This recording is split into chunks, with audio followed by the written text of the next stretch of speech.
आत्मसन्मान फाउंडेशन संचलित मनोरुग्ण निवासी पुनर्वसन प्रकल्प बोदवड येथे टाकरखेडा तालुका जामनेर येथील जिपं मराठी शाळेचे ग्रेडेड मुख्याध्यापक आदरणीय पी.टी. पाटील यांनी वडिलांच्या जन्मशताब्दी वर्षानिमित्त मनोरुग्णांना सकाळचे जेवण तसेच रक्षाबंधनाचे औचित्य साधून नुकतेच 12 महिला रुग्णांना कपडे गाऊन वाटप तसेच संपादित केलेले मायबाप व स्वलिखित चारोळी काव्यसंग्रह तसेच किलबिल पुस्तके या प्रसंगी वाटप केली।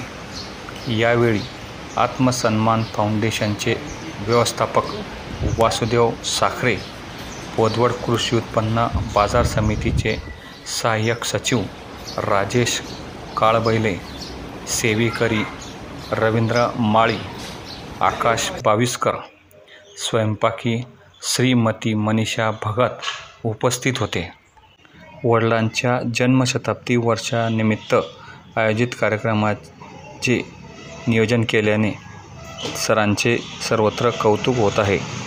रवींद्र लाठे, पहूर, तालुका जामनेर, जिल्हा जळगाव।